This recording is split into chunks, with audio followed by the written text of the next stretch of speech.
Pero bueno, vámonos entonces a la acción. Ya hablamos un poquito sobre la anexión del Imperio Mexicano. Dijimos que el 1 de julio de 1823 declaramos la independencia absoluta del Imperio Mexicano, de España y de cualquier otra potencia, ¿verdad? Y se convoca a los diputados constituyentes a la ciudad de Guatemala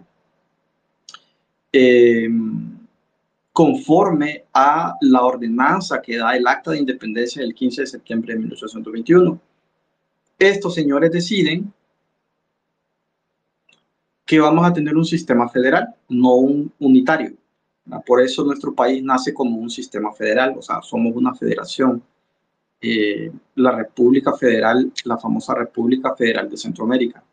Como les dije, ellos ordenaron entonces que cada estado que formaba parte de la federación hiciera una Asamblea Nacional Constituyente. En ese sentido, entonces, primero lo hizo El Salvador, lo hizo Nicaragua. Nicaragua va a cumplir, creo que la hizo un poquitito o antes de Honduras, ¿verdad?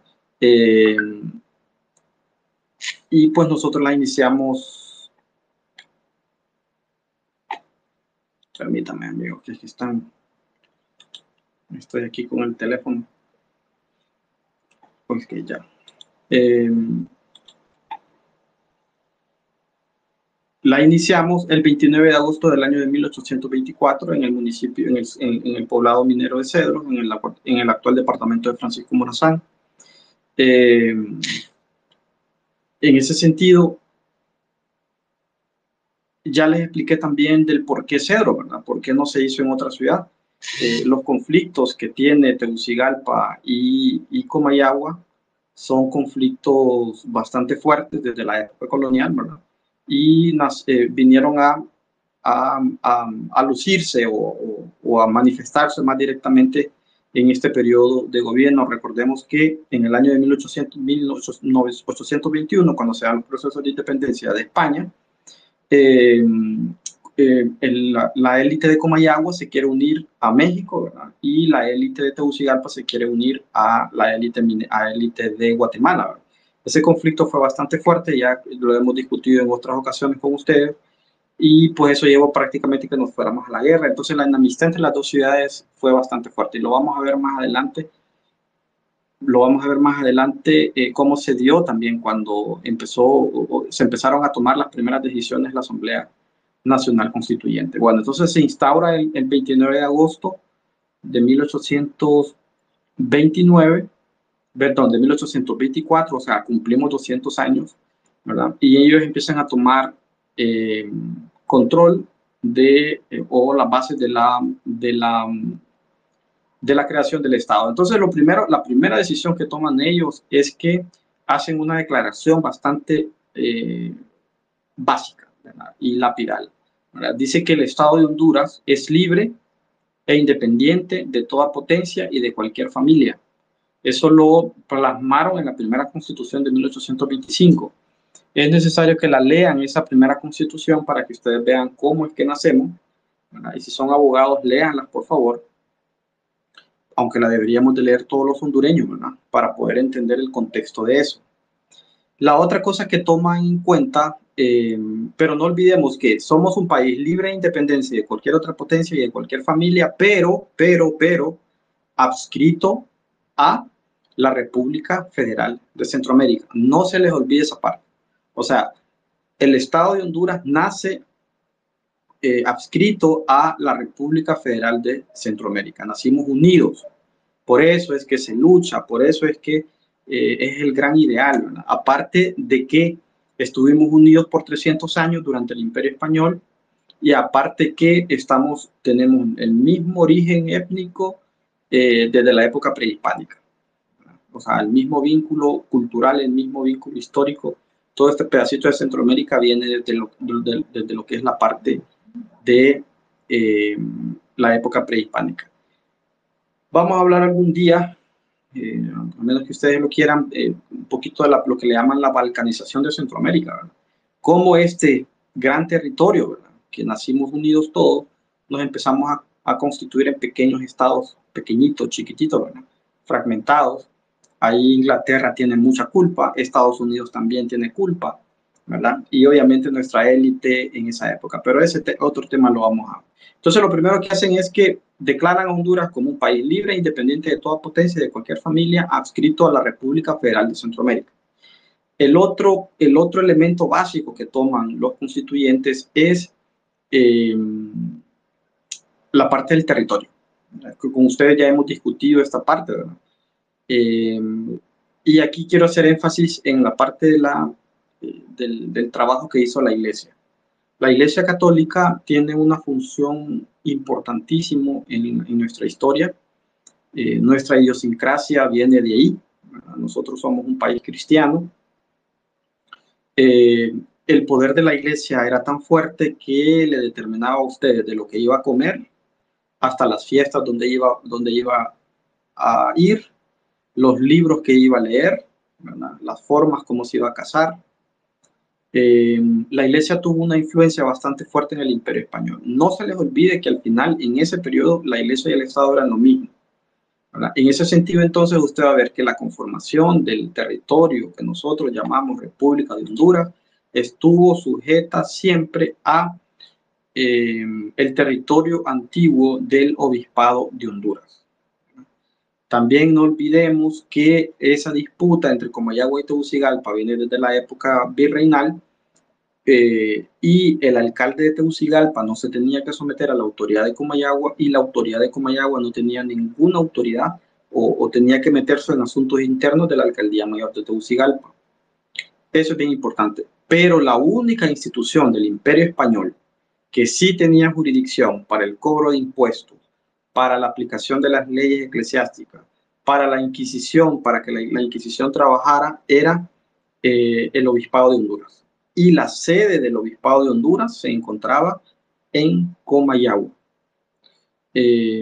Ahí usted puede ir, cuando usted vaya a Comayagua va a ver en la parte, si está enfrente de la iglesia, va a ver en la parte derecha todo lo que es el edificio del obispado, ahí es el símbolo del poder religioso de la iglesia, por más de 300, casi 400 años, ¿verdad? Porque hasta que empieza Tegucigalpa a tomar forma ya en el siglo XX, creo que en 1922, no me recuerdo exactamente, cuando ya se empieza a instaurar la iglesia, ya con un obispo aquí en Tegucigalpa, ¿verdad? Antes de eso todo estaba en Comayagua. Entonces, los constituyentes toman y dicen, bueno, el territorio hondureño que están haciendo va a tomar la jurisdicción que la iglesia del obispado, que de la iglesia católica.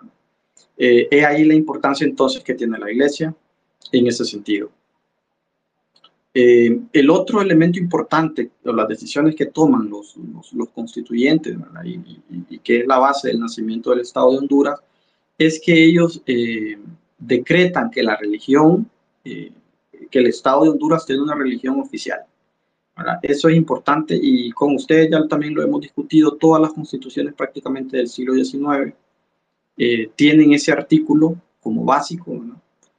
Diferente a ya a finales del siglo XIX con la reforma liberal, que se declara la libertad de culto, pero el Estado de Honduras nace o brinda o nace, deja estructurado entonces que la religión oficial del Estado de Honduras es la religión cristiana, apostólica y romana, que es la Iglesia Católica, y no va a permitir otro tipo de religión.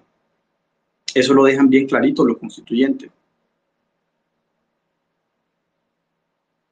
Otra decisión que toman los diputados de la Asamblea Nacional Constituyente, que hace 200 años se estructuraron, se fueron a Cedros, es que hace las famosas divisiones de los poderes del Estado, que es una peleadera que se tienen los políticos con esos dichosos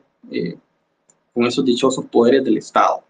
Todo eso, estimados, es totalmente nuevo. Recordemos que venimos de un periodo virreinal, de un periodo donde tenemos un rey como máxima autoridad, ¿verdad? Tenemos un Consejo de Indias, ¿verdad? Pero quien está arriba de ese Consejo de Indias es Su Majestad el Rey, ¿verdad? Entonces, estas cosas que prácticamente estamos copiando estos sistemas nuevos que se están dando en el mundo, sobre todo tomando como ejemplo lo que fue Francia.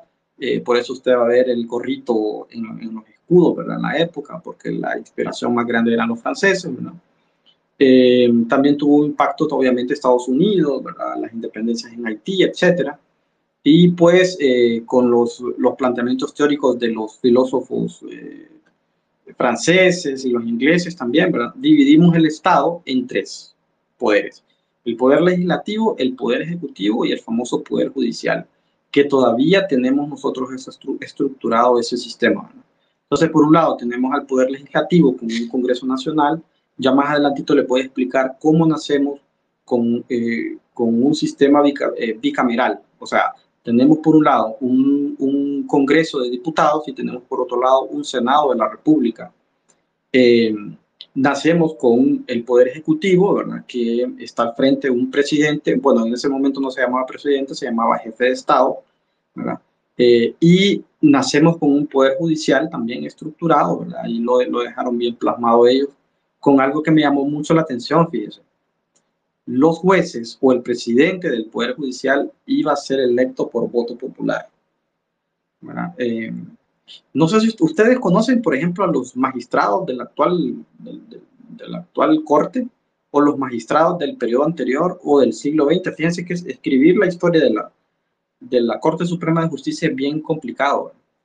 Porque uno no sabe quiénes son esos magistrados, no hay información de ellos, ¿verdad? Eh, pero nacimos, o en 1825 era una elección popular la que se realizaba a ellos. Entonces así nace. En ese sentido entonces se elige el Congreso de la República, ¿verdad? Ya más adelantito les voy a explicar cómo se hizo. Se elige al primer jefe de Estado, el señor Dionisio Herrera, ¿verdad? Y se elige a los, y a los representantes de la Corte o del Poder Judicial, ¿verdad? Y también junto al Poder Ejecutivo se elige, o perdón, al Poder Legislativo se elige lo que se conoce como el Senado de la República o el Senado del nuevo Estado. Eh, Otra cosa que toman ellos en cuenta es que todas estas autoridades deben ser nombradas por voto popular. Entonces se establece una medida, por ejemplo, que por cada 15.000 almas, utilizaban el término alma, eh, debía o debería de haber un diputado. Eh, Estos señores también establecieron los mecanismos que se deberían de elegir y utilizan un concepto totalmente innovador para la época, ¿verdad? Ellos hablan de juntas populares. Siempre la gente cuando escucha la palabra popular, eh, han visto cómo han prostituido esa palabra, el populismo, dicen. Si usted le va a regalar a los pobres es populista, dicen. Pero fíjense que el Estado de Honduras nace bajo ese concepto, una gran cantidad de juntas populares, ¿no? Eh, Otros, esta gente hay varias gente que se dedica a chepear de otros lados, ¿verdad? Le hablan distritos electorales y no sé qué, ¿verdad? Pero en la época, en 1824, cuando nace el Estado de Honduras, se hablaban juntas populares. Las juntas populares eran las que se encargaban o tenían los mecanismos para la elección, teniendo en cuenta que cada territorio que tuviera más de 15.000 almas tenía derecho a tener un diputado. Igual lo hacían por los senadores de la República. Eh, los senadores de la República eran como un poder que tenían. Ya vamos a ver más adelante o vamos a ver en otro espacio cómo el Senado tiene un papel clave, sobre todo para el nombramiento de Dionisio Herrera de forma permanente más adelante, ¿verdad? Cuando se le derroca. Eh, pero estaba junto prácticamente al Poder Legislativo, pero más cercano al Poder Ejecutivo. Tienen unas funciones bien específicas y están bien determinadas. Otra cosa que tomaron decisión ellos es que dejan bien claro desde el nacimiento de este Estado es que todo ciudadano hondureño tiene derecho de petición y de libertad de imprenta. Me llamó mucho la atención ese concepto porque se empieza a utilizar el concepto de ciudadano, ¿verdad? Que era totalmente novedoso para la época también, ¿verdad? Ciudadano hondureño para nosotros es común, pero para esa época era totalmente distinto. Entonces, en realidad es desde la Constitución de Cádiz de 1812, ¿verdad? Pero la primera Constitución del Estado de Honduras establece la libertad de imprenta. Eh, ¿Qué más? Ya les hablé de los mecanismos populares, ¿verdad? Para la elección de senadores y autoridades máximas. Eh, hay otra, ya establece muy bien cuáles son las funciones del Poder Legislativo. Eh, se determinó, por ejemplo, que no podían haber más de 11 diputados, perdón, mínimo 11 diputados. Bueno, y que debería existir un consejo representativo, que es lo que nosotros conocemos como Senado. Y fíjense que deja bien marcada la constitución de la época o el trabajo que hicieron los diputados diciendo que estas personas deberían de contribuir al buen gobierno, utilizan el concepto de buen gobierno y debían de estar, me estoy refiriendo al Senado, muy, pero muy cercano al jefe de Estado. Otra cosa es que establecen muy bien las funciones del Congreso, ¿verdad? Tienen todo la estructura de cómo se debe de formar una ley, cuándo se debe sancionar, cuándo se debe de publicar. Eso lo dejan bien plasmado ellos en este trabajo, en esta acción que realizan ellos en 1824 también.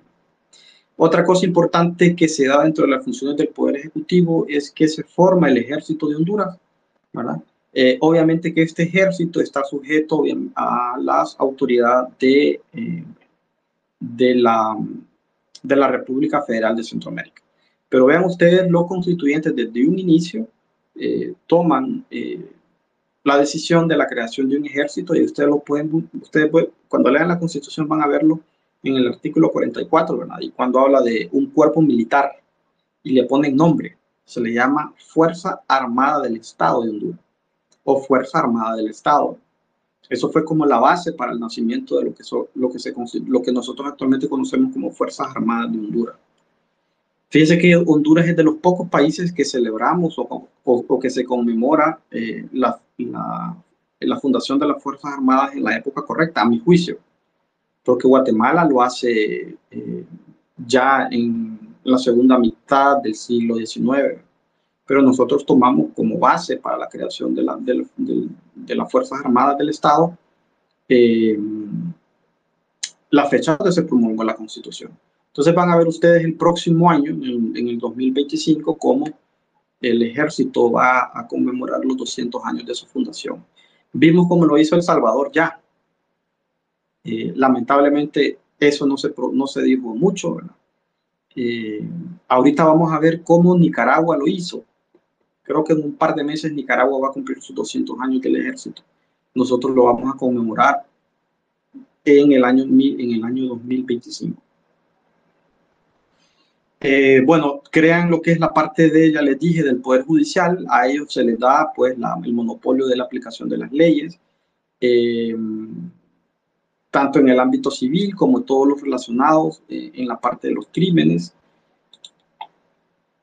Eh, Aquí también la parte del, permítanme solo aquí, la aplicación de las leyes, está estructurado, vean cómo es de simple estaba estructurado el Poder Judicial. Había un presidente, había dos ministros y un fiscal. Eso es todo lo que tenía la Corte Suprema en su nacimiento.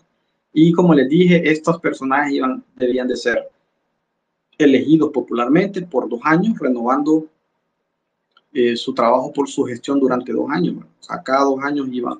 Ahora creo que son 7 los que se están los diputados, los magistrados de la Corte. Bueno, ¿qué otra cosa? Bueno, aquí otro elemento importante es que por primera vez en la historia, cuando se está formando el Estado, se utiliza la terminología de municipios, ¿verdad? Y se utiliza el concepto de departamentos. Pasamos entonces de tener partidos, ¿verdad? Que era la jurisdicción, a tener departamentos, ¿verdad? Y aquí entonces entra en escena lo que son la creación de los primeros departamentos del país, ¿verdad? Comayagua, ¿verdad? Se crea el departamento de Comayagua, el departamento de Gracia, el departamento de... ¿Me están escuchando?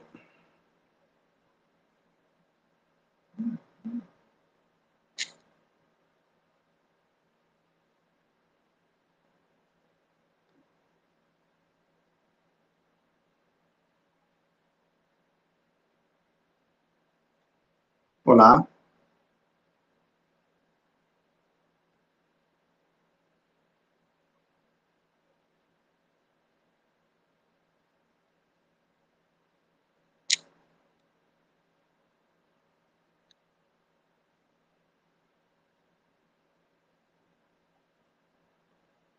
Ahora se me escuchan.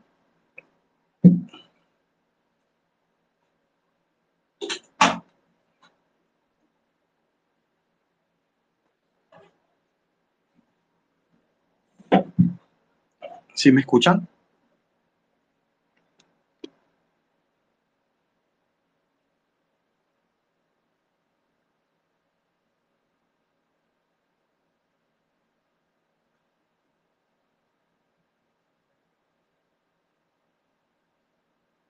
Hola.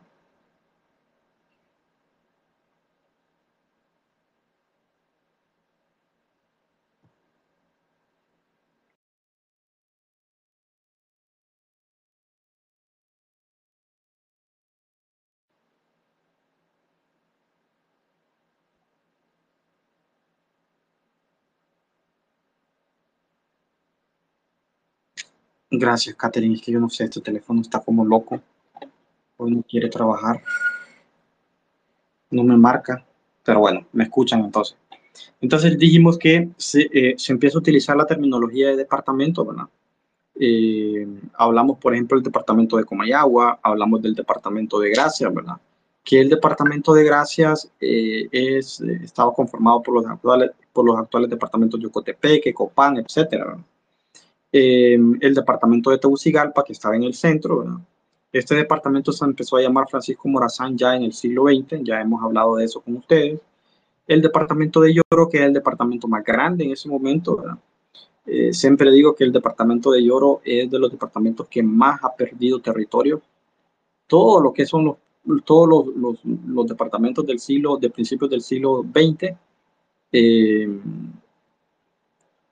salieron del departamento de Lloro. Atlántida, Colón, y gracias a Dios, todo eso salió del departamento de Lloro. Santa Bárbara, el antiguo partido de Tencoba, que se convierte en el departamento de Santa Bárbara, con una jurisdicción bastante grande, absorbiendo parte del actual departamento de Cortés.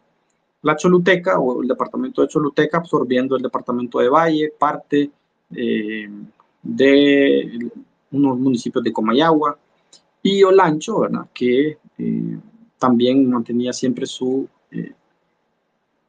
¿cómo se llama? Su territorialidad. Bueno, el término municipio entonces y el término departamento se empiezan a utilizar. Ya dejamos de llamarnos ayuntamiento, el ayuntamiento de Tegucigalpa, sino que nos empezamos a hablar ya de municipios y departamentos. Ya hablamos un poquito de la parte del papel que tienen los alcaldes, ¿verdad? La autonomía, las alcaldías han sido, miren, de todas las instituciones coloniales que han sobrevivido hasta nuestros días, es la municipalidad y la iglesia. La municipalidad y la iglesia son instituciones centenarias porque así era estructurado el imperio español. Entonces usted va a ver, por ejemplo, un alcalde de San Pedro Sula, ¿verdad? Que tiene autonomía como municipio, no queriendo usar un estadio que le da el gobierno central, por ejemplo. Solo pongo así el ejemplo general, porque él tiene autonomía para hacerlo. O usted va a ver, por ejemplo, el alcalde de Texíhuatl, por ejemplo, haciendo un cabildo en el cual prohíbe la explotación del río, y el gobierno central no tiene nada que ver ahí, ¿verdad? Ese tipo de autonomías no es nuevo, no es de este gobierno ni del siglo XX, eso viene de la época colonial. Así era la estructura en la época colonial.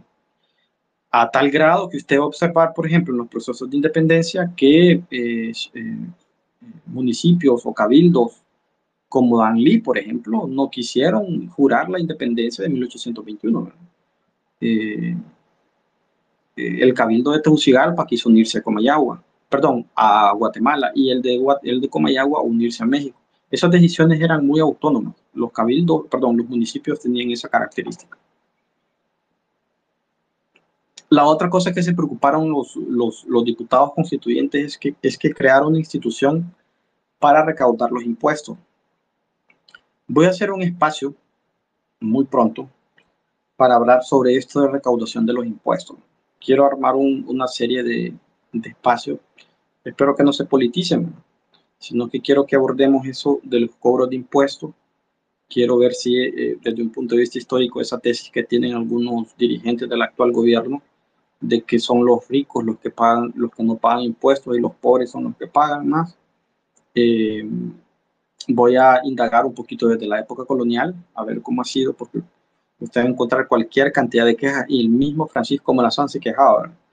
de que los ricos no pagan impuestos, pero voy a hacer un espacio con fundamento histórico y con datos históricos, con bibliografía bastante pesadita, ¿verdad? Aunque no hay temas, nadie ha escrito sobre esa temática de forma estructural, pero sí hay información, sobre todo en los historiadores. Unos historiadores de Costa Rica investigan esa temática. Ahí voy a tomar de referencia para que abordemos esa parte. Pero el Estado de Honduras, desde su nacimiento, tiene una institución para recaudar los impuestos y eh, le da esa función a la Asamblea o al Congreso del nuevo Estado para la creación de todo tipo de impuestos. Ahí van a ver ustedes, por ejemplo, que lo que nosotros conocemos como el impuesto sobre ventas, ¿verdad? Era el mismo impuesto de las alcábalas de la época colonial, ¿verdad? Y casi nada cambió durante todo el siglo XIX, eran prácticamente los mismos impuestos, ¿no?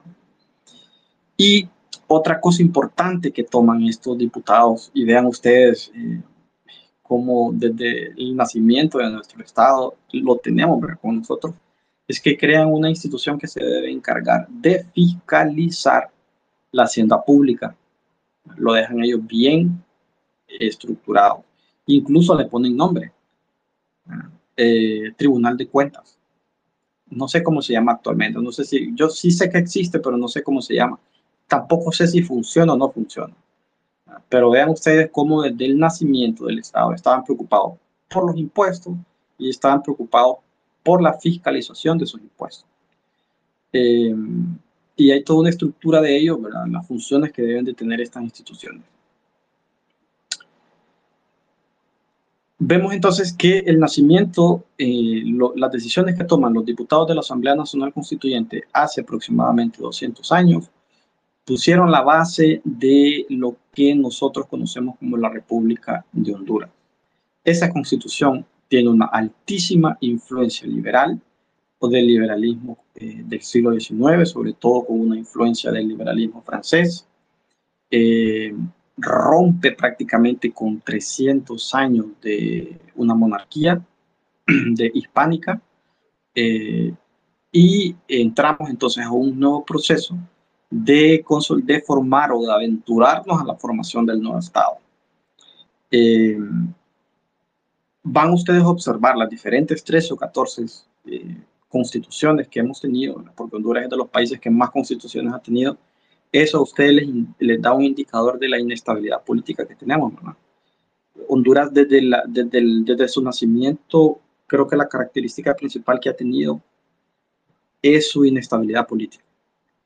O sea, aquí en el siglo XIX se levanta un general, o un oficial le caía mal el presidente, ya se rebelaba.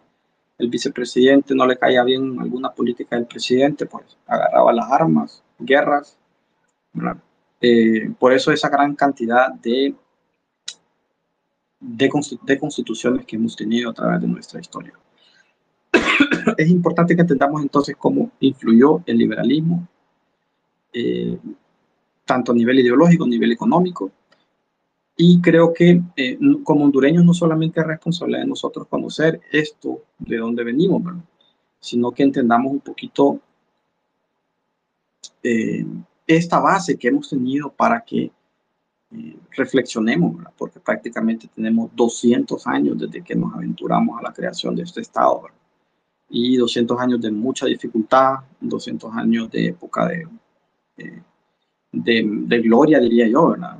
Yo me he encontrado periódicos de la década del 20, del siglo XX en Honduras, por ejemplo, que utilizan el concepto de el sueño hondureño, ¿no?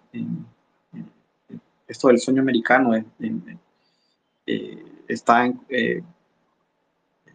Estados Unidos, y el sueño hondureño era para lo que es la parte de Centroamérica.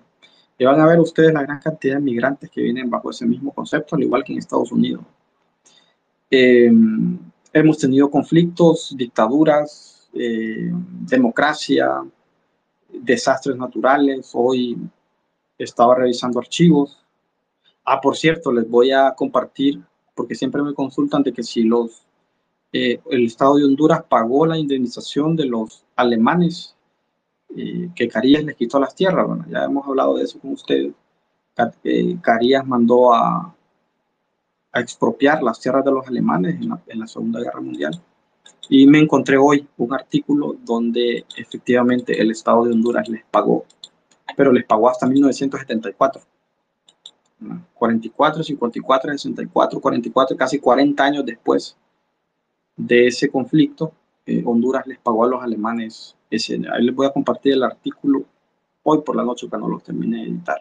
Entonces he estado revisando archivos y ustedes van a ver los diferentes desastres naturales que hemos tenido, cómo quedó el país destruido con el huracán Fifi en 1974, por ejemplo. La gran cantidad de muertos, eso era increíble. Cómo nos ayudaron los países, México, el primer país en mandar un contenedor. La Unión de Repúblicas Socialistas Soviéticas me sorprendió muchísimo, que también mandó ayuda a Honduras a través de Suiza.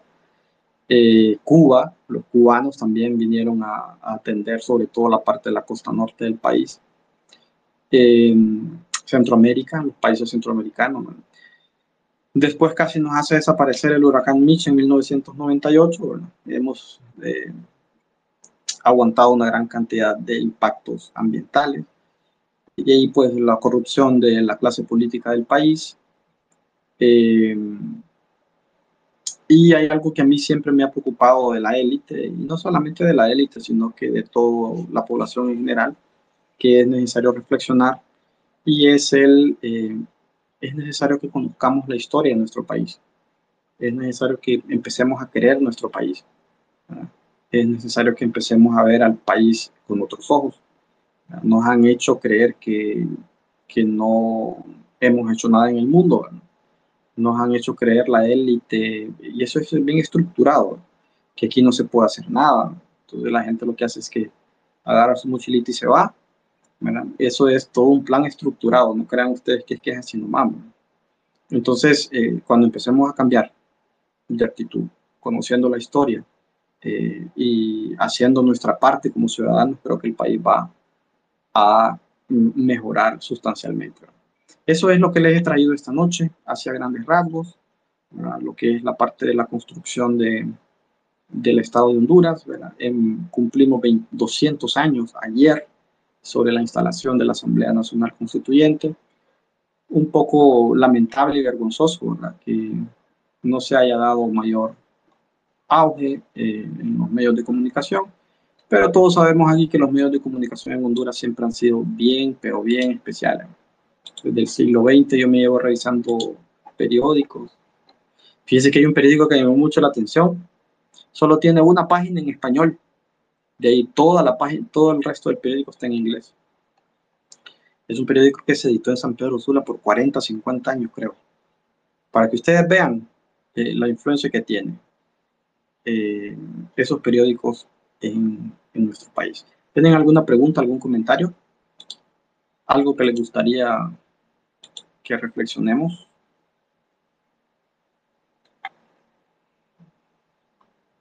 ¿Alguna consulta?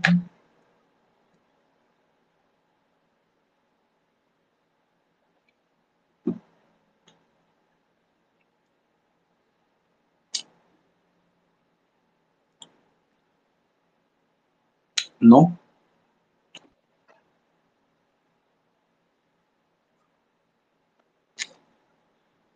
Vamos, Catherine. Buenas noches. Gracias. ¿Me escucha bien? Es que se escucha como eco. Sí, fíjate que es que estoy sin audífonos y Ah, ok. Te ahora quería sí. preguntar si, bueno, no lo explicaste, pero si podrías, por favor, explicar cuáles son las funciones del Senado. Ok. Ya te explico. El Senado era una organización, en realidad le llamaban Consejo Representativo.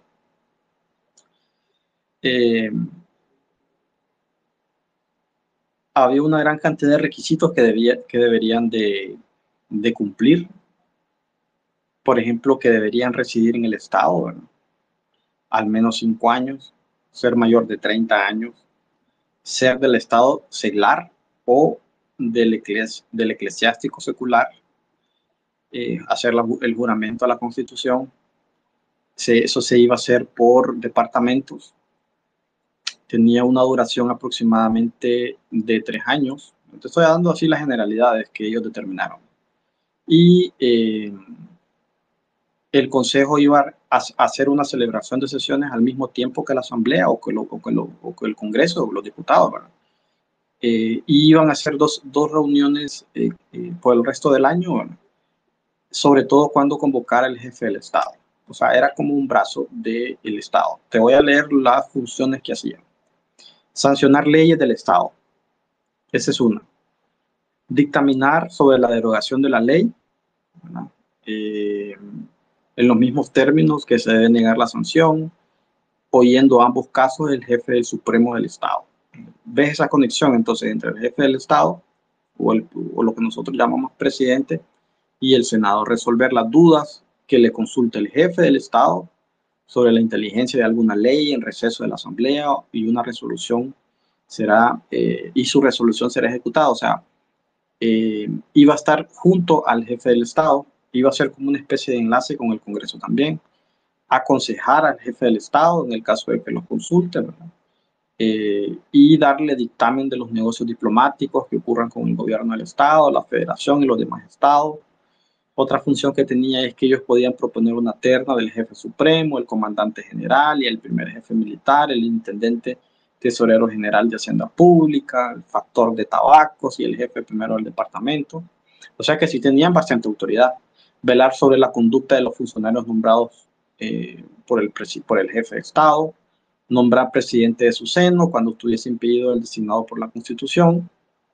Vas a ver, por ejemplo, que cuando asesinan al presidente Guardiola en 1862, el vicepresidente está en El Salvador y el jefe del Congreso está fuera de la ciudad. Entonces, quien queda comandando el país es el jefe del Senado, porque tiene esa función. Nombrar secretarios, convocar a la Asamblea en el caso extraordinario, nombrar en sus primeras sesiones el tribunal, ¿verdad? de justicia, velar por la observancia de la Constitución y las leyes del Estado y dar cuenta a las legislaturas de las infracciones que se han notado o que se esté informando. Básicamente, en esencia, el Senado es como este Congreso representativo era como un poder muy cercano al presidente que era un enlace con el Congreso de la República. Así. Era como un filtro, como un escalón. Exactamente, como un escalón. Y vas a ver entonces el Congreso, el Consejo Representativo, la importancia que tiene en el caso de, se ve en el caso de Dionisio de Herrera, por ejemplo, que el Congreso le exige la renuncia, pero el Consejo Representativo no quiere que renuncie, ¿verdad? Eso le costó bastante caro al final a Dionisio de Herrera, ¿verdad? Pero quien autoriza que siga manejando la política o el poder ejecutivo del país es el Senado de la República. Entonces, eso se eliminó hasta finales del siglo XIX, ¿verdad? Y lo que nosotros tenemos actualmente es un sistema unicameral. O sea, solo tenemos una Cámara de Diputados, que son estos señores que están ahí en el Congreso, ¿no? Pero antes de eso teníamos un Consejo Representativo. ¿Alguna otra pregunta, comentario?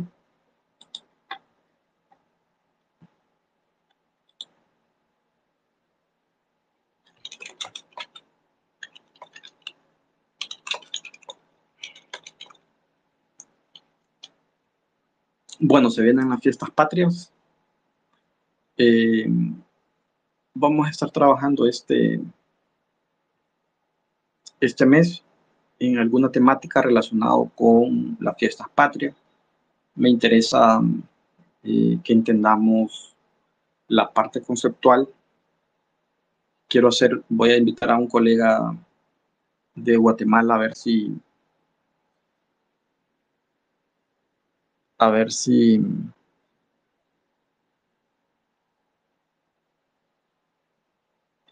se nos une para hablar un poquito sobre el plan de Iguala, la parte de la independencia de México, para dar un poquito más de ampliar un poquito más y que entendamos cómo es que se da. Otra cosa que quiero abordar con ustedes es ese tema de que siempre hablan, yo no entiendo por qué, de que a José Cecilio del Valle no quiso firmar el acta de independencia porque era un criollo y que era un masón y que era una persona que estaba en contra y que era un oligarca y que, o sea, se inventan un montón de tonteras que yo no sé de dónde las sacan. Entonces les voy a explicar, porque es que eso es bien sencillo, o sea, no es la gran cosa, ¿no? Pero hay que explicar un poquito el contexto. Entonces me interesa que entiendan el por qué José Cecilio del Valle no firma el acta de independencia. Eso es bien sencillo, o sea, a él no le correspondía porque él estaba en otro cargo cuando se dan los procesos de independencia. Y la otra cosa que también leo y escucho es que acusan a José Cecilio del Valle eh, de ser el responsable de la anexión de Centroamérica a México. Si ese señor más bien estaba en contra, allá están sus discursos en México en contra, diciendo que es ilegal la anexión. Pero bueno, y cualquier otro tema relacionado con los procesos de independencia, con gusto lo hacemos. Lo que sí no voy a hacer yo es estar discutiendo esas cosas de los colores de la bandera, esas cosas están como suficientemente discutidos, ¿no? Eh, Eso más tiene tinte político que otra cosa, ¿no? Porque eso está como bien estructurado, eso la misma constitución de Carías lo dice, ¿verdad? Bueno, la modificación que se hace en el 48.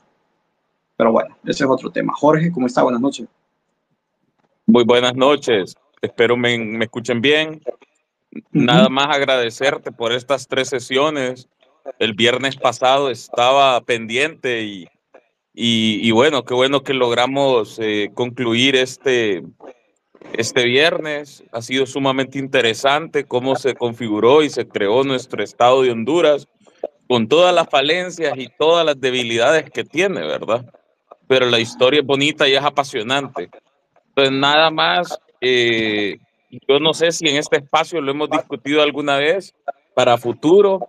Después de la configuración del Estado de Honduras, parece que los estados de Centroamérica entran como en esa etapa de a veces unidos, a veces hay guerras internas entre ellos, un estado contra otro estado, pero después vino como el tiempo de William Walker, ¿verdad? Cuando hay amenazas extranjeras, parece que los estados de Centroamérica se vuelven a unir, solo proponiendo ese tema, tal vez para más adelante, ¿verdad? Temas bonitos de historia. Y el otro día andaba en Trujillo y vi la tumba de ese filibustero, entonces, como eso es antes de la reforma liberal y es lo que viene después del Estado de Honduras, nada más proponiendo ese tema. Gracias por esos espacios y un saludo a todos. Muchas gracias, Jorge. Sí, eso es un tema bonito. Siempre cuando estamos amenazados nos unimos, ¿verdad? Me llamó mucho la atención un documento que encontré del gobierno de Juan Lindo cuando Estados Unidos le roba el territorio a México, ¿verdad? Cuando lo invade y miren, hay una proclama del presidente Juan Lindo y me gustó bastante cómo puso a disposición el ejército de Honduras, que solo estaba esperando una orden de México para auxiliarlos. O sea, eso de la hermandad nos ha unido siempre. Y eso es una característica que hemos tenido en Centroamérica, a pesar de que nos hemos estado peleando en guerra civil, en un estado con otro estado, siempre cuando nos vemos amenazados, nos solidarizamos unos con otros. Ese es un bonito tema, vamos a hablar de eso. Podemos hacer una sección de Walker. Eh, Me interesaría también explicar el contexto de la parte del nombre de Catracho, ¿verdad? Hablemos del personaje de Satrús. Eh, Me gustaría también que quizás le podíamos dar un tinte así como geopolítico, ¿verdad? Porque el trabajo, la venida de Walker aquí eh, responde a esos intereses, ¿verdad? Ya Estados Unidos está consolidando, Inglaterra está en decadencia en Centroamérica, ¿por qué Nicaragua? La reacción de Costa Rica, eh, y cómo al final entonces ellos piden auxilio a los gobiernos de El Salvador, Nicaragua y Honduras. Es un tema bonito, bien le podemos dar un tinte así unas tres veces para agarrar el contexto. ¿Alguna otra pregunta, comentario?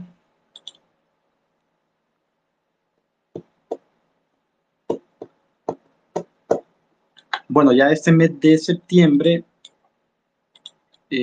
voy a estar más pendiente de las publicaciones. He estado un poquito desactualizado, pero vamos a estar pendiente. Quiero incluir una sección de recortes de periódicos, eh, caricaturas de la época.